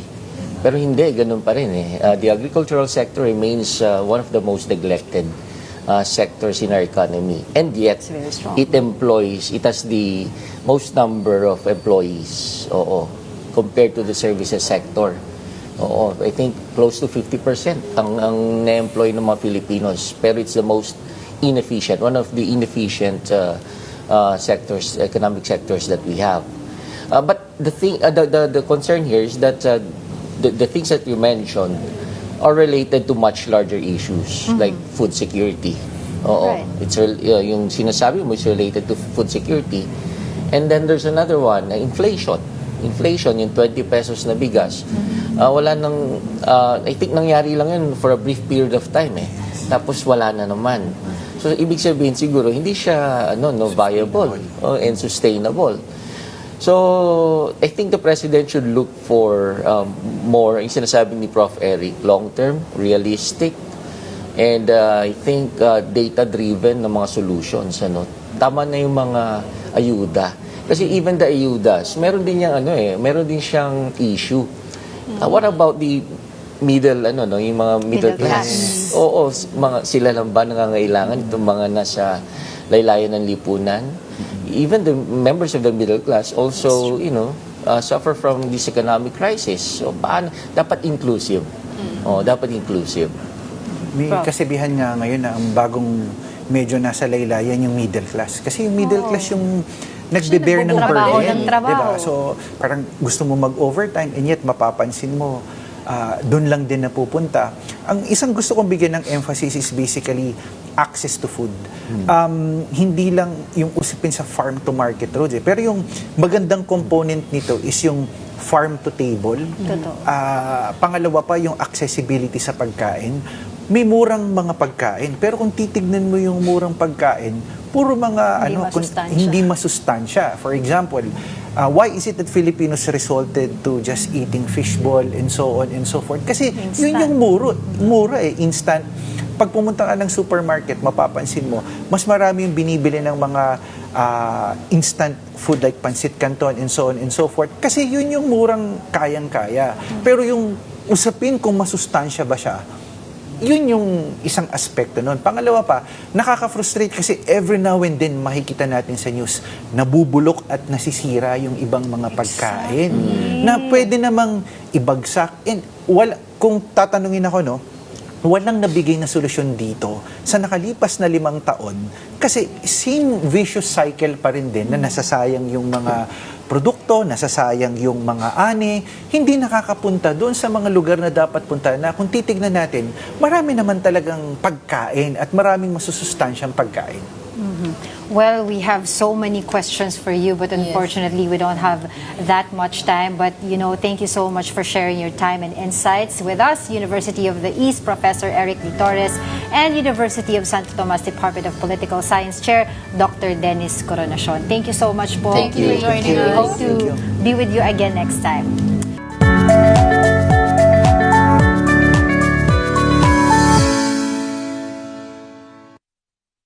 Guarantees, pati ang access sa shared services, machinery at technical support.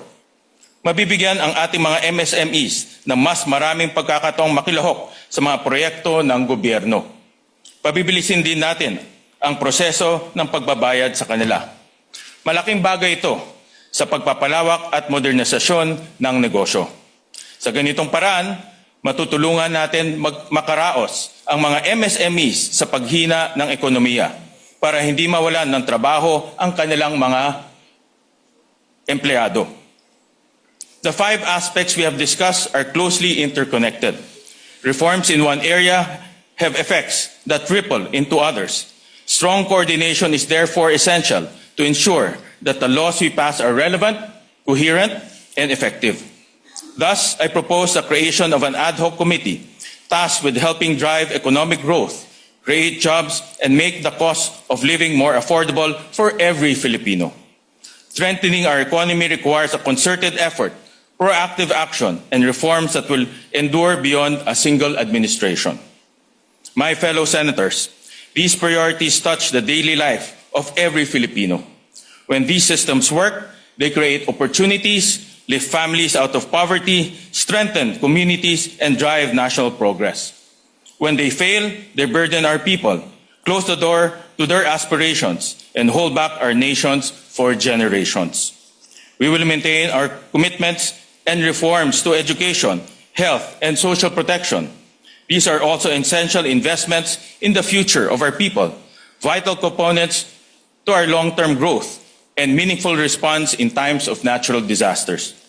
We will give close and sustained attention to preserving the gains made possible by our historic 1.3 trillion peso education budget for fiscal year 2026, equivalent to 4.4% of our country's GDP. This gives us a genuine opportunity to pursue significant reforms in a sector that shapes the lives of Filipino learners and determines the future of our nation. Maraming pagsubok ang hinarap ng ating bansa nitong mga nagdaang buwan. Ngunit sa bawat hamon, patuloy na ipinapakita ng bawat Pilipino ang kanilang tatag, sipag at kakayahang bumangon.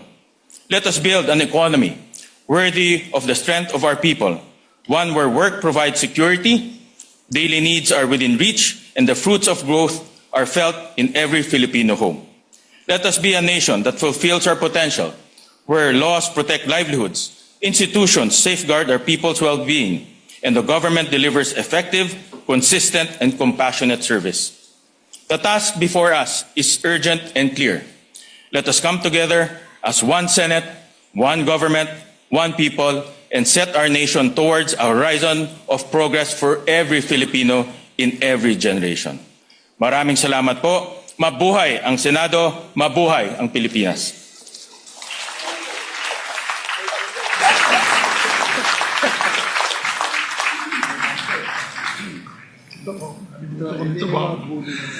Thank you very much, Mr. President. That's a very nice speech that you made. It's the first time I saw a presentation in an opening speech of the Senate. Just goes to show how studious you are, Mr. President. Mr. President, before we suspend the session, may we request our colleagues to remain at the session hall for the photo session for this Congress, Mr. President. May we advise the public not to enter the hall where the photo session is ongoing as well. Mr. President, there being no further business, I move that we suspend session until 4 o'clock this afternoon, at which time we shall reconvene at the session hall of the House of Representatives to hear the State of the Nation address of President Ferdinand Romualdez Marcos Jr. in the joint session of both houses of Congress. And when we adjourn the joint session, the session of the Senate shall be considered adjourned until 3 o'clock in the afternoon, Tuesday, July 28, 2026. We request our colleagues to remain at the session hall for the photo session and we advise the public not to enter the hall while the photo session is ongoing. Is there any objection to the motion of the Majority Leader to suspend the session? Hearing none, the session is suspended until 4 o'clock this afternoon for the joint session of Congress. The members of the Senate are advised to proceed to and be seated at the session hall of the House of Representatives by or before 3:30 p.m. After the joint session, the session of the Senate shall be considered adjourned until 3 o'clock in the afternoon of Tuesday, July 28, 2026. Yes, before you bang the gavel, Mr. President, because I have queries from my colleagues, just to be clear, tomorrow we start session at 3 p.m., although by Wednesday, since we have the impeachment court, we will start Wednesday and every day after at 4 p.m. Correct. The new schedule is tomorrow. We'll be starting at 3 p.m. And then on Wednesday, the impeachment will start at 10 a.m. to 3 p.m. and session will proceed after at 4 p.m. That's correct, Mr. President. All right. Is there any objection? Hearing none, the motion of the Majority Leader is hereby approved.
And Senate President Win Gatchalian has formally opened its second regular session in the 20th Congress.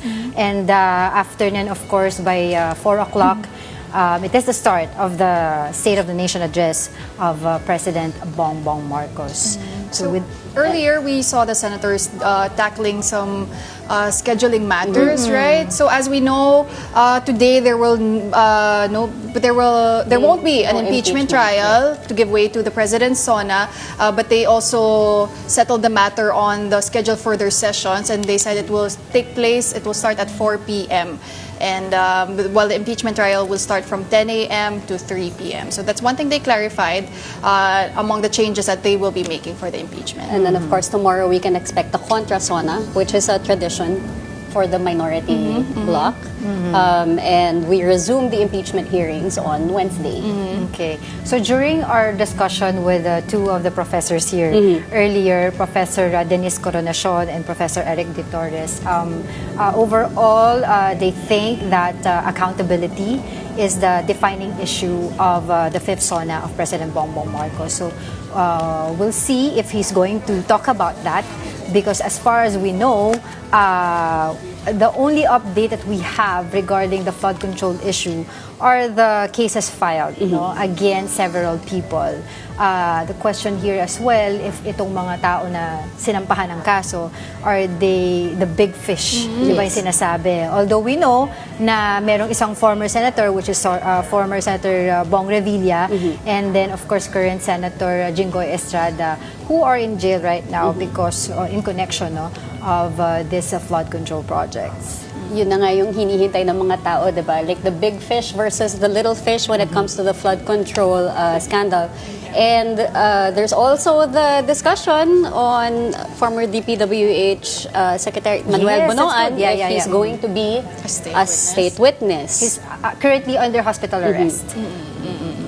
Well, it's interesting also what our guests mentioned earlier. I think it was Professor Eric who said that the remaining years in President Marcos's term is not about legacy building, it's actually about political survival, because we don't know what's going to happen to him after 2028, right? Especially if his opponents, the opposition, will win in 2028.